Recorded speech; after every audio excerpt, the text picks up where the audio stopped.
ونعوذ بالله من شرور أنفسنا وسيئات أعمالنا من يهده الله فلا مضل له ومن يضلل فلا هادي له وأشهد أن لا إله إلا الله وحده لا شريك له وأشهد أن محمدا عبده ورسوله أما بعد فإن خير الحديث كتاب الله وخير الهدي هدي محمد صلى الله عليه وسلم وشر الأمور محدثاتها وكل محدثة بدعة وكل بدعة ضلالة وكل ضلالة في النار. اعوذ باللہ من الشیطان الرجیم. بسم اللہ الرحمن الرحیم. من كان يريد الحياة الدنيا وزينتها نوفي إليهم أعمالهم فيها وهم فيها لا يبخسون أولئك الذين ليس لهم في الآخرة إلا النار وحبط ما صنعوا فيها وباطل ما كانوا يعملون. وقال الله سبحانه وتعالى وما أمروا إلا ليعبدوا الله مخلصين له الدين. وقال النبي صلى الله عليه وسلم ان اللہ لا يقبل من العمل الا ما كان خالصا وابتغي به وجه الله. وقال النبي صلى الله عليه وسلم من سمع سمع الله به ومن راء راء الله به او كما قال النبي صلى الله عليه وسلم.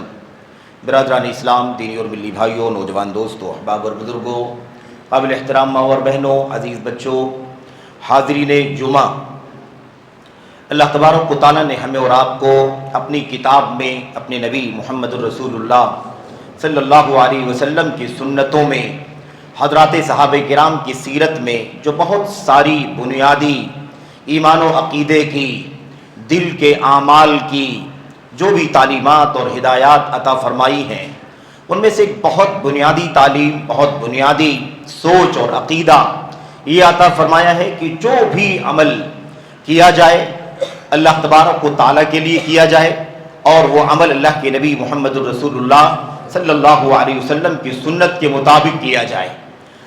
حالات ایسے ہیں ہماری اور آپ کی زندگی کے کہ ان دونوں شرطوں کا ایک ساتھ میں پایا جانا نادر ہوتا جا رہا ہے. دونوں شرطیں جب تک ایک ساتھ میں نہ پائی جائیں تب تک وہ عمل اللہ تبارک و تعالیٰ کی بارگاہ میں شرف قبولیت نہیں پا سکتا. دو شرطیں بنیادی ہیں.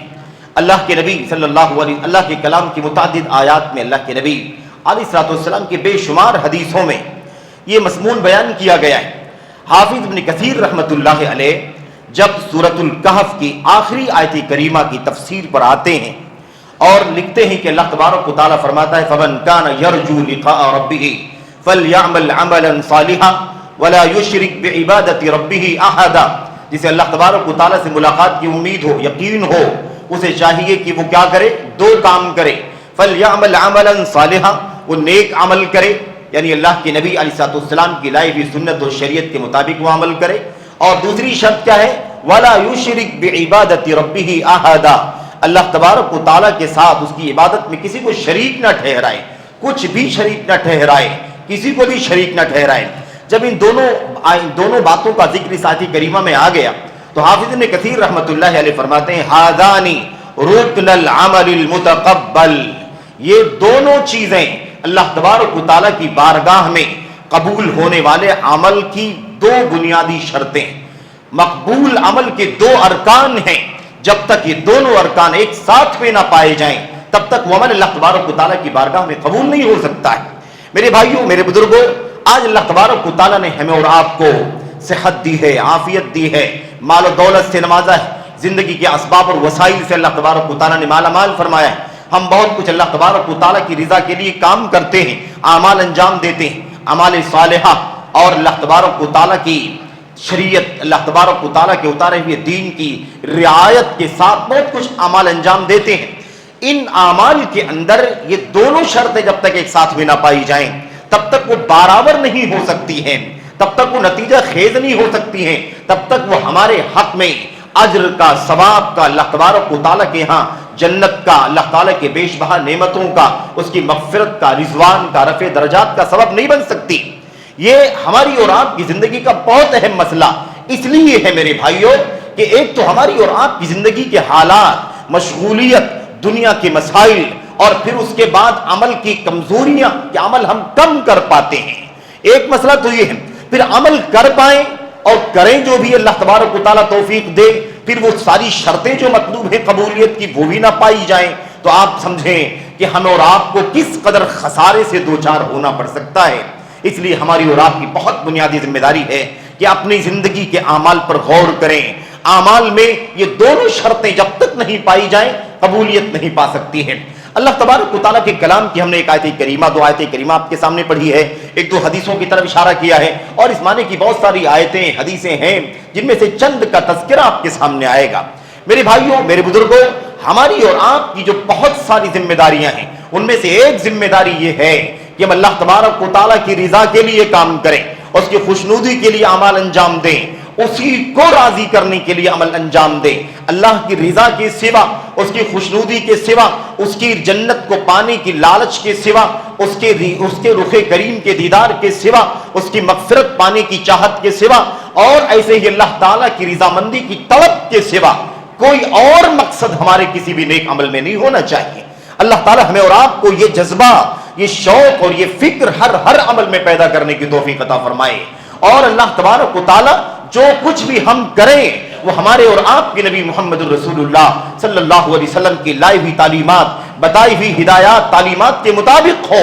اسی لیے میرے بھائیوں، جب اللہ کے کلام کی آیت کریمہ میں وہ آیت کریمہ گزری کہ خلق الموت والحیات لیبلوکم ایکم احسن عملا، اللہ تبارک و تعالیٰ نے موت اور زندگی کو اس لیے پیدا کیا ہے تاکہ تمہیں آزمائے کہ تم میں اچھا عمل کرنے والا کون ہے، احسن العمل کرنے والا کون ہے۔ تو اس آیت کریمہ کی تفسیر کرتے ہوئے حضرت فضیل رحمت اللہ علیہ، جو مشہور امام ہیں، عالم ہیں، صالح اور نیک شخصیت ہیں، وہ اس کی تفسیر کرتے ہوئے فرماتے ہیں احسن عمل، اچھا عمل اس وقت ہو سکتا ہے جب اس کے اندر دو شرطیں پائی جائیں، احسن عمل، اصوب عمل و اخلص عمل، دو شرطیں ایک ساتھ میں۔ اب آپ سوچئے اللہ کے کلام کی آیت کریمہ کی جامعیت، اس کے لفظوں کا کمال اور اس کی فصاحت و بلاغت کا معیار کتنا عظیم ہے، کیونکہ کلام رب ذوالجلال کا ہے۔ اللہ کی عظمت جو ہم جانیں ویسی اللہ کے کلام کی عظمت بھی ہے۔ تو اللہ تبارک و تعالیٰ نے فرمایا سب سے اچھا عمل کرنے والا کون ہے، اسی آزمائش کے لیے موت و زندگی بنائی گئی ہے۔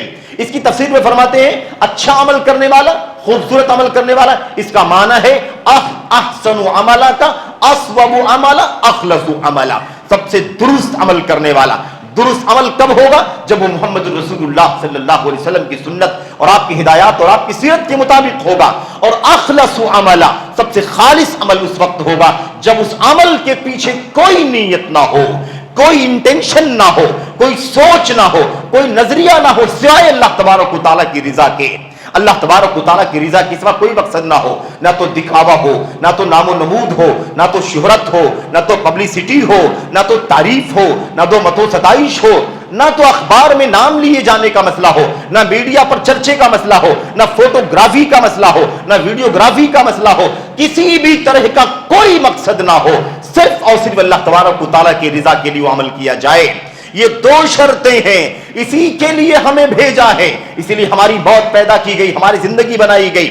آپ اور ہمیں سب سے بڑی ذمہ داریوں میں یہ سمجھنا ضروری ہے کہ جب ہماری اور آپ کی زندگی کا مقصد یہی ہے کہ سب سے اچھا عمل کرنے والا کون ہے، یعنی سب سے زیادہ ان دونوں شرطوں پر اترنے والا کون ہے، تو ہماری اور آپ کی ذمہ داری ہمیں سمجھ لینی چاہیے کہ ہمیں کتنی فکر ہونی چاہیے اپنے اعمال کے سلسلے میں، اپنے نیکیوں کے سلسلے میں، اپنے حسنات کے سلسلے میں۔ بات آئے گی کہ یہ کتنا ضروری ہے، اور اگر اس میں خلل ہے، اگر ریاکاری ہے، دکھاوا ہے، نام و نمود ہے، سمعت ہے، چرچا ہے، اور کوئی دنیوی مقصد ہے، تو پھر اس کا انجام کتنا خطرناک ہے، اس کا صلہ بدلہ کیا ملے گا، کیا نہیں ملے گا، یہ سمجھنے کی ضرورت ہے۔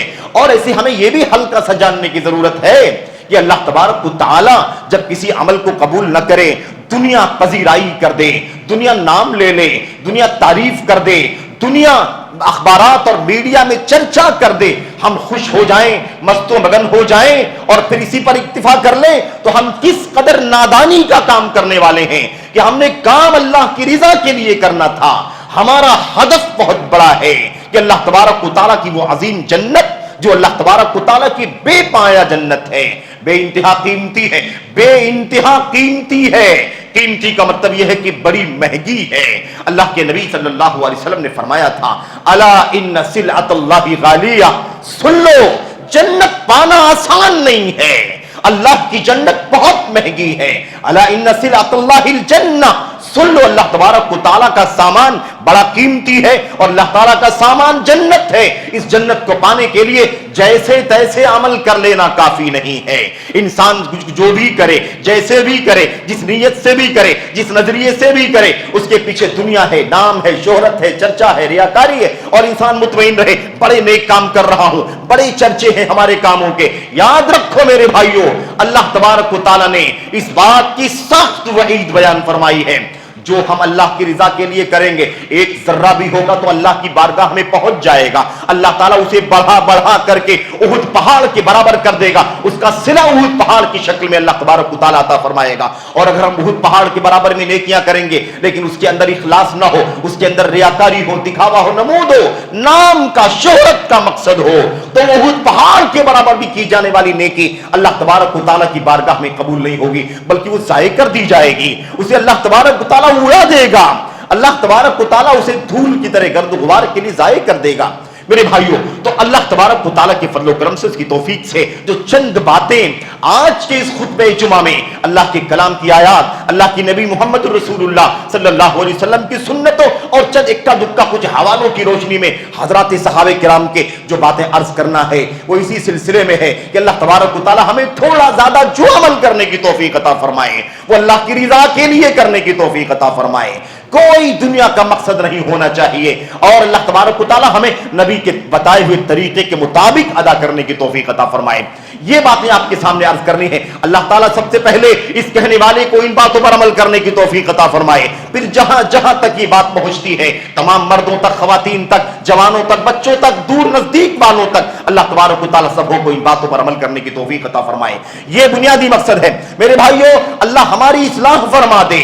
اللہ تبارک و تعالیٰ ہماری اصلاح فرما دے، ہمارے اعمال کو سدھار دے، سنوار دے.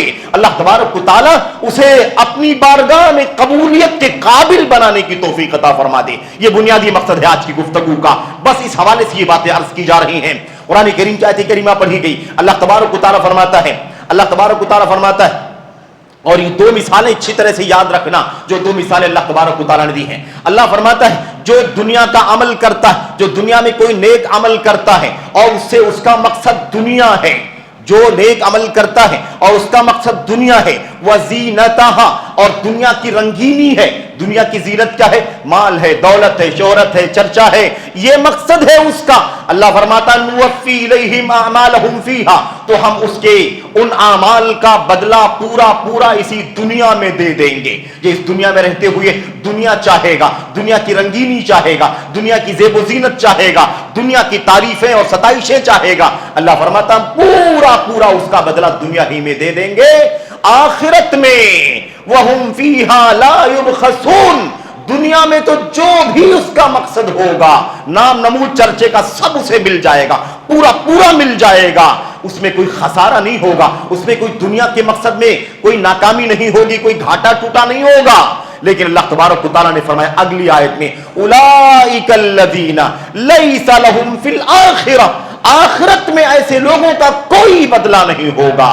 آخرت میں اللہ تبارک و تعالیٰ ایسے لوگوں کو کوئی بدلہ عطا نہیں فرمائے گا. اللہ فرماتا ہے وَحَبِطَ مَا صَنَعُوا فِيهَا وَبَاطِلٌ مَا كَانُوا يَعْمَلُونَ، جو کچھ بھی ان لوگوں نے دنیا میں کیا تھا وہ سارے کام حبیطہ، ضائع ہو جائیں گے، اکارت ہو جائیں گے، برباد ہو جائیں گے. انسان امیدیں لگا کے بیٹھا رہے گا، میں نے اتنے ساری نیکیاں کر رکھی ہیں، اتنی نمازیں ہیں، اتنے روزے ہیں، اتنے صدقات و خیرات ہیں، اتنے حسنات ہم نے جمع کر رکھے ہیں.